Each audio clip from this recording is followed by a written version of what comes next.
Hi again! So, welcome back to whatever part this is, because I've sort of just lost track of what part we're on now, because, yeah, it's not really relevant. I mean, it's not like I need to tell you what part it is. I mean, if you're clicking onto this part, you should know what part this is. So yeah, last time we managed to get our 4th gym badge. We took down Erica, the grass gym leader. And then we encountered a rocket guy guarding a poster for some very dodgy reason. Only to find out that it leads to one of Rocket's hideouts down underground the game corner. We did about half of it already, so we're going to tackle the next half in this part. So, I managed to clear out my inventory, so we have a lot more space now for items. I deposited most of my TNs, most of the useless key items we don't need anymore. We got HP up, I think I'll use it on Jolteon, why not? And yeah, so what's his face? I managed to defeat all of the not compulsory rocket guys, so I did them off screen, so we got a few levels. Jolteon grew to level 30 and he learned double kick. Now Jolteon has another good move that isn't thunderbolt. Double kick is a fighting type move that hits twice. So now Jolteon can actually stand its ground against rock type Pokemon, which is weak against, which is pretty good. So it's good that Jolteon has that diversity, so that's pretty sick. But yes, that I digress. The reason why you want to come here is because of this lovely gentleman up top. But before we do that, there's an item down here. TMO2! I have no idea what TMO2 actually is. Doo-ba-doo-ba-doo. It contains Razor Wind. Razor Wind isn't a fantastic move. It's a flying type move. It takes 2 turns to hit.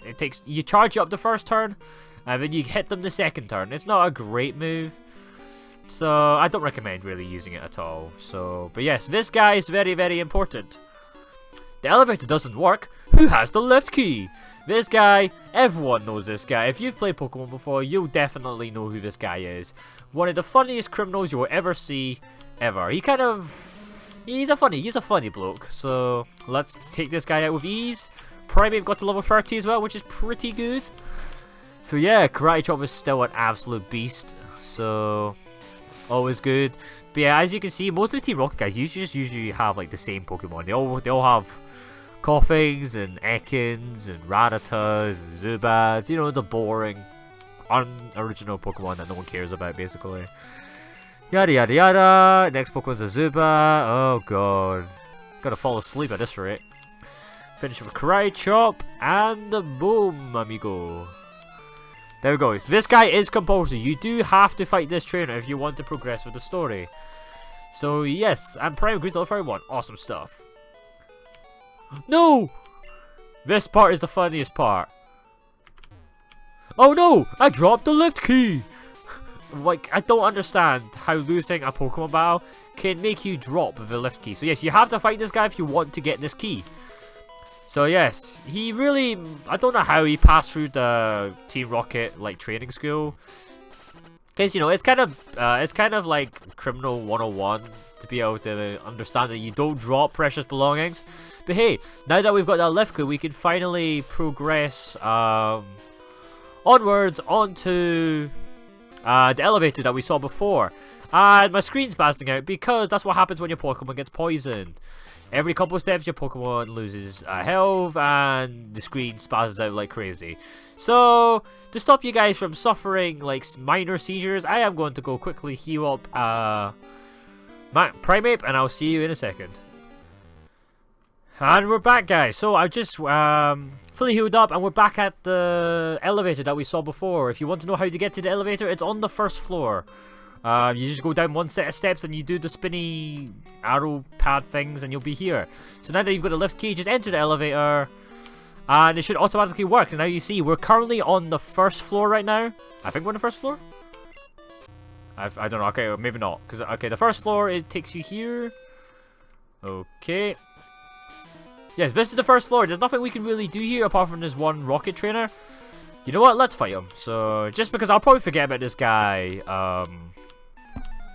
in the future, because I always forget about some of the trainers here, so I'm just going to take him out now. Just for the sake of it. So, like I said, none of these rocket trainers really have any interesting Pokemon. They should be really easy for you to take out, so you shouldn't have any problems whatsoever. But it's still XP, so that's why I'm saying you should take them out when you can, because you'll get to a certain point where these guys will disappear, so you won't be able to fight them again. So fight them now while they have the chance. But don't expect anything exciting, that's all I can say. So Primate destroyed them all with Karate Chop. Tackle, blah blah blah blah blah. Ah, there we go. I don't remember when Primate learns a new move. Not that you ever really need another move. Primate is fine with Karate Chop, so yeah. Yeah, if you defeat that trainer, this door does magically open up. Don't ask me how that works, it just does. And it's a shortcut back upstairs. So if you want to take a shortcut back up to the Pokemon Center to heal up, or the Celadon department store if you want to buy potions, you can. So that's very handy. Otherwise, go back into the elevator, and you want to go to the 4th floor, because obviously we're already on the 2nd floor. So the 4th floor is where you want to go now. And of course, once you take a step out the elevator, we have our lovely, good old favourite Team Rocket, Crooks, I guess. Like I said, this is a Pokemon Yellow exclusive. In Pokemon Red and Blue, you will not have these guys chase you down, Jesse and James. They will still use the same Pokemon as before, just a bit stronger, not much, but they are stronger. So just do what you do with every other Team Rocket and just beat them up. But yes, this is a compulsory area you want to go to. But like I said, because of how Celadon City is constructed, you don't have to come here right away. You could take out the gym first, which is what I did. But you could come here first, then take out the gym afterwards if you're not strong enough, as an example. You could tackle down Celadon, even you could tackle Saffron City first if you want to. Heck, you can even go do Lavender Town stuff if you wanted to instead. But I'm doing it in this order because it's, I don't know, it's the most efficient way of doing it, in my opinion. I mean, I think you're supposed to tackle the gym after you go into the Rocket Hideout, but I decided to do Rocket Hideout second, just because, I don't know, the gym seemed more exciting at the time, so yeah, because I have to admit, the Rocket Hideout isn't really much to be excited about. It's a bit bland. Nothing much, the music's a bit dull, and yeah, just Team Rocket is just boring in general, but that's that. Looks like Team Rocket's blasting off again! And they're gone, just like that. So, simple. I think if you go to the left, are there items? I think there's an items. I think there's trainers here too? Oh no, just an item. We got Iron. Iron increases defense. So you want to teach that to, I don't know, a bulky Pokemon, I guess? I'll teach it to Charmeleon, why not? So, yeah. So now that's that. I think we're near the end of the Rocket Hideout, actually. You come up here. And there he is.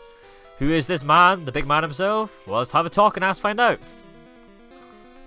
So, I must say, I'm impressed that you got here. So yes, he doesn't really give you an introduction, but this is the boss of Team Rocket, Giovanni. He is the big chief, the big boss, the guy who calls all the shots, basically. He's not too strong. He's definitely stronger in, he's much stronger in, Red and Blue. I honestly don't know why they made some of the Pokemon battles really, really easy in Pokemon Yellow. Considering that they made the first few gym battles in Pokemon Yellow harder than Red and Blue, I don't understand why they made the later part of the game easier.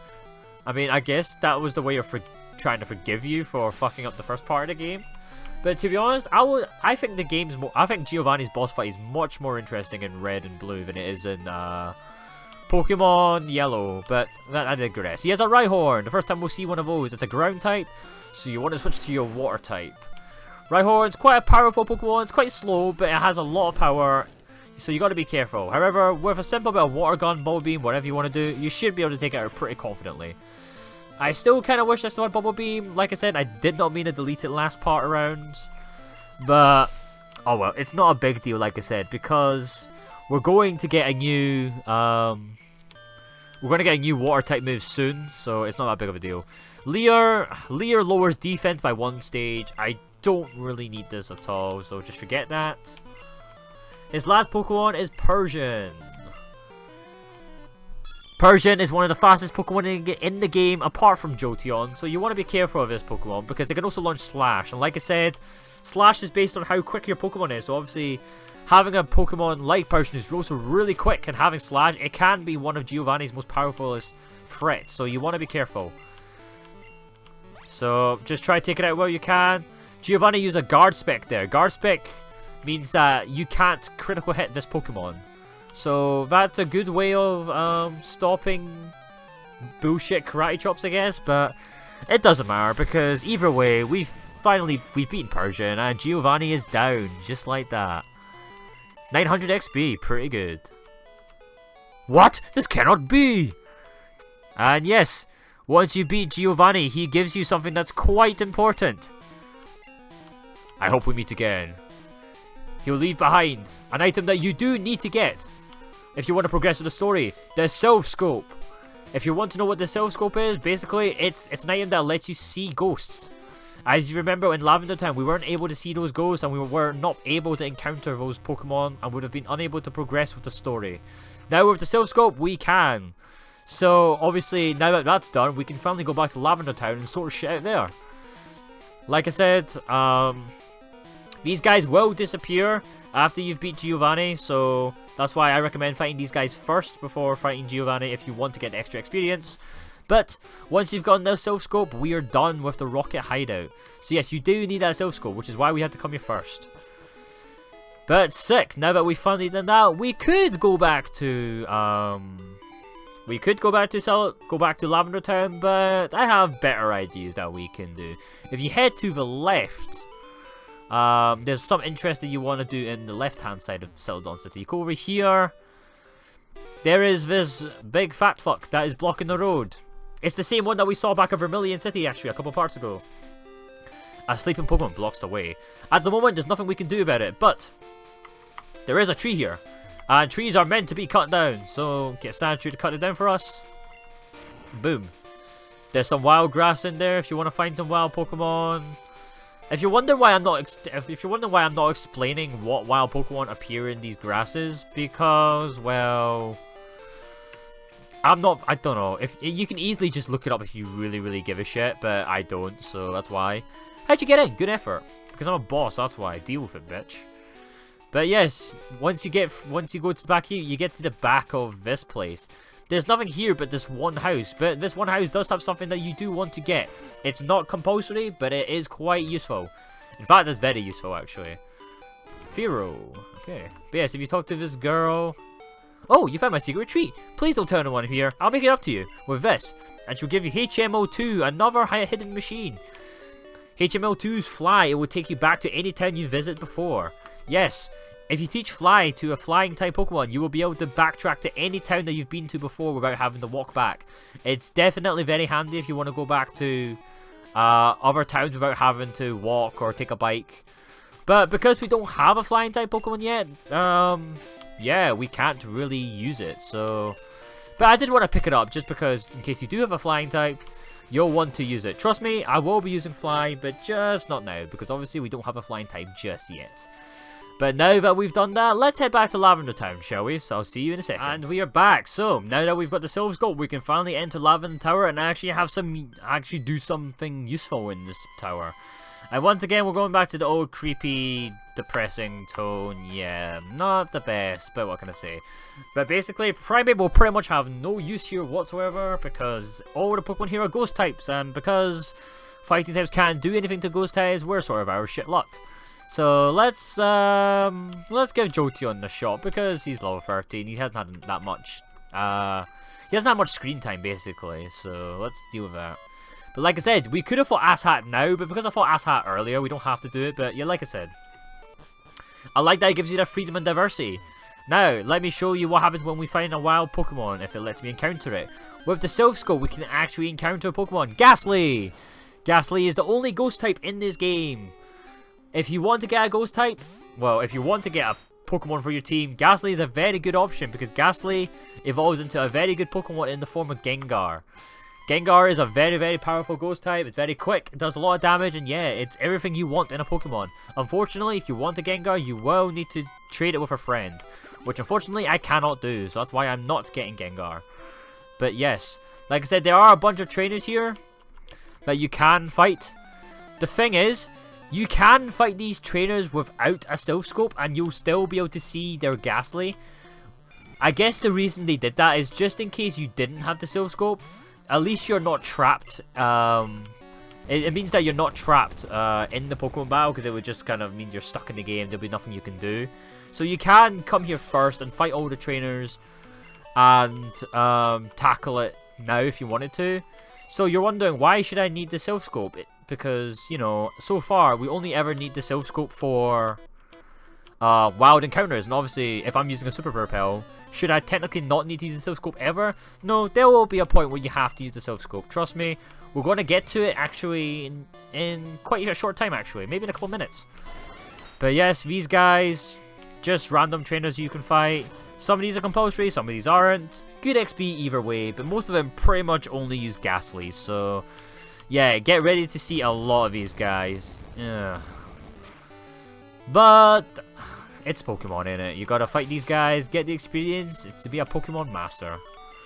But yeah, these channelers, they are quite creepy looking guys, actually. I mean, they're supposed to be like, I don't want to say they're necromancers, but they all like do all this magic hocus pocus crap to like revive people from the dead and shit. But yeah. Oh god, so be careful of me. Quah! Yeah, some of these guys are really weird. Yep, it's just Ghastly. Nothing really too special. They don't really pose much of a threat. The only thing that they really can do is hypnosis. They can put you go to sleep, which can be quite annoying, but it's still not much of a threat. It also knows Nightshade as well. Nightshade does damage equivalent to your level, so because that Ghastly was level 23, it would have done 23 damage to me, which isn't too bad. But like I said, Ghost types in Generation 1 were really crap. Like, because Ghastly was the only Ghost type, well, Ghastly and its evolved forms were only Ghost types, there wasn't really any reason to really give them specific or special type of Ghost moves. It's like Dragon types as well, because Dragon types Dragon types only have one Dragon type move, and that is Dragon Rage. Whilst Ghost types, their only Ghost type move is Nightshade. So yeah, like I said, both those moves do set amount of damages, so they're not really that great. So yeah, I do want to get that item, so let me fight this guy, and I'll cut to after I beat this guy, I guess. Okay, now that's done. There's 2 items here. Awakening. It's quite self-explanatory what an awakening does. If you go to sleep, you can use an awakening to wake yourself back up. Simple. Okay, we've got HP up. I will use it on Jolteon, because why not, I guess. So we can just ignore that trainer to the right and proceed onwards. I don't know how many floors there are in Lavender Tower, but it's not much, so... there's another trainer here, which you don't really need to care about. This person isn't a trainer, but she does tell you something quite important. Come, child, I seal this place with white magic. You can rest here, yes. If you stand on this square, it will completely heal your Pokemon. So it's quite nice that they give you like a checkpoint halfway point zone that lets you heal your Pokemon. Pretty cool. Okay, that training up to fight. There's another item here. A nugget, another nugget. Yeah, they really seem to be handing out a lot of those. So yeah, you can make a lot of Poké Dollars if you want to. So yes. Again, there's another item down there. So I'll see you after I beat this trainer. And yeah, very disturbing. I don't want to give you blood. Okay, enough of that disturbing trainer. We get X accuracy. X accuracy is a shit. Basically, it increases the accuracy of your Pokemon for 1 battle. That's it. So it's nothing too special. Okay, this one's a compulsory trainer. So yeah, these trainers are really creepy. They really wanted to make this place the darkest place possible. So, Ghastly. Standard stuff as usual. Oh yeah, Johto got to level 31, which is pretty good. But like I said, Jolteon does need more moves though, because Thunderbolt is literally its only good move right now. Oh, Confuse Ray. Confuse Ray is self-explanatory, makes you confused. You have a 50% chance of hitting yourself or hitting the opponent. And I hurt myself. Oh god. Honestly, I hate Confuse Ray because for some reason, every time when you're confused, you will always hit yourself. But when the computers use it, they never hit themselves. I always find it bullshit. The computers are always so lucky. It's always like that. There's a lot of luck based in Pokemon, and it's quite annoying about that, so... Now that's done. Repel's gone off. I don't want to fight any more Ghastly. You know, let's use the normal Repel just to use them up, I guess. Don't want to let them sit there in my inventory. Another trainer. But yeah, like after this game, they never really got back. They never really went back to this whole dark creepy, spooky crap ever again, I guess, because of the very controversial reception it got the first time round. They didn't really want to try add it again. So yeah, because in all the future Pokemon games, they do like to try keep it spooky, but it's nowhere near as spooky as it is in Lavender Town. So if you watch the Pokemon TV shows as well, it was also very spooky in the TV shows as well. Like, I always found it quite disturbing. Oh, we got another rare candy. Excellent. You know what? With 2 rare candies, I think we should both use these both on Charmeleon. Do you want to know why? Well, if you don't know already, then you're sort of stupid. But basically, once Charmeleon grows to level 36, it's time! Yes, that's right, you heard it. Charmeleon is finally evolving. It's finally going to evolve into one of the most famous, the most popular, the most well-known Pokemon in the world, apart from Pikachu, Charizard. Literally the most overrated bastard in the fucking planet. Don't get me wrong, I love Charizard. It's a good Pokemon. It has its good points, but it also has its bad points. I just hate the fact that everyone loves this thing more than it really is. It's not that special. It's good, but it's not that good. But yeah, but I digress. This is the reason why you need the Silph Scope. If you don't have the Silph Scope, you can't proceed further onwards from here. Once you go here, you'll get a message from something. Be gone, intruders. So yes, we get a ghost that appeared. You have to have the Silph Scope, otherwise you cannot win this battle and all you can do is run away. But with the Silph Scope, you unveil the ghost's identity. It's a Marowak. It's very strange. Level 30 as well. It's quite high level. So, yeah. It's a standard Marowak. But like I said, however, this is a very special Marowak because if you want to, try and capture, which when I first played, I wanted to try capture because it's level 30, right? If you try to throw a Pokeball at it, it dodged the thrown ball. This Pokemon can't be caught. So yes, it is impossible for you to catch this Marowak. So you have to kill it. So it is quite strong, but you should still have no problem. You shouldn't worry about it. So yes, if you don't have the Silph Scope, you cannot proceed onwards from here. So make sure to do the Celadon City Rocket Headquarters first. But either that way, Marowak's pretty simple. Gyarados should be able to easily take out the job. But yes, if you're wondering why the hell is this ghost a Marowak, the story is that Marowak used to live in the village, or at least to live in Lavender Town, but Team Rocket killed it, basically. It's a restless soul, Cubone's mother. Yes, there is a Cubone that lives in this, it lives in the Lavender Town. And basically Team Rocket kidnapped, or attempted to kidnap Cubone, but Marowak tried to defend it, and Team Rocket just outright killed it. And it's these guys again. Oh god. Yeah, these guys appear everywhere. But yeah, like I said, it's the first time we've ever really mentioned of death. And in fact, Team Rocket is the only criminal organization in the Pokemon history that actually kills Pokemon. Not just capture them and use them for bad beings, but actually kills them. So because of that, it is really, really dark. And it is quite a shame for the Cubone that his mother got killed.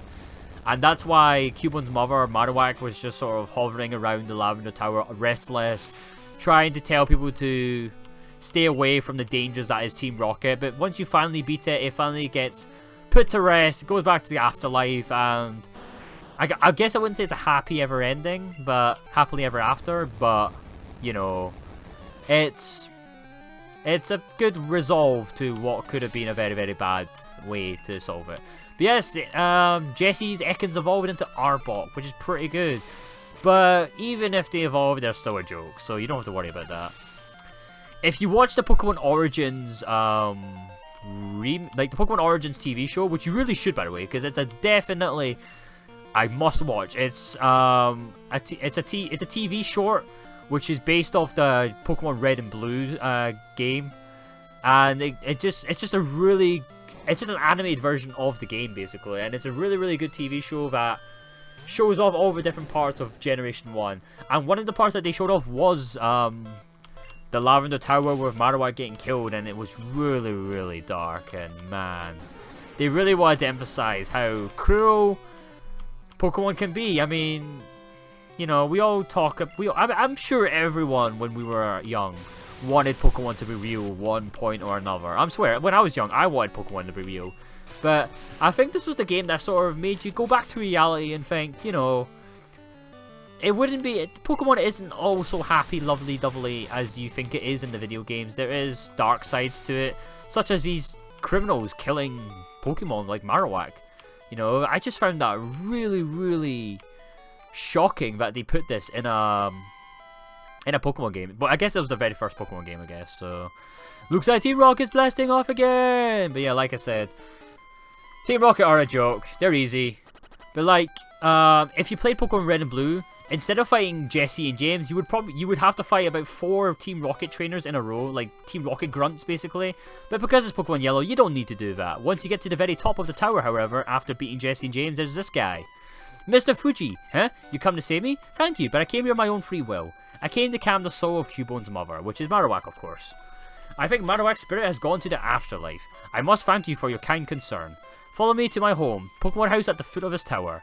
So yes, Mr. Fuji is like one of the most important people in Lavender Town, and he was been missing for such a long time, being accused of being abducted by Team Rocket. But now that he's finally returned back here, yeah, we actually did want to save Mr. Fuji because he does give you something you do need to progress the story. Like I said, this is a compulsory part of the story. Mr. Fuji, Jason, your Pokedex quest may fail without your love for your Pokemon. I think this may help you on your quest. You received a Poke Flute. Upon hearing a Pokemon's flute, sleeping Pokemon will spring awake. It works on all sleeping Pokemon. And yes, the Pokemon Flute is really, really important. If you still haven't figured out why we need the Pokemon Flute, then you're stupid. If you do know what it's for, then good job, because it's also mentioned several times in the TV shows and just in general in this playthrough. So, I think this is a good time to end it here. We've finished the second half of Team Rocket's hideout. We then went and got the Silph Scope. We then went back to Lavender Tower, or Lavender Town anyway, to go to Lavender Tower to stop Team Rocket again, to then save Mr. Fuji. And yeah, saving Mr. Fuji got us the Poke Flute, which we will be using next part for something you either know or may not know. We also got Charmeleon to finally evolve into Charizard, so our Pokemon team's just getting that much stronger.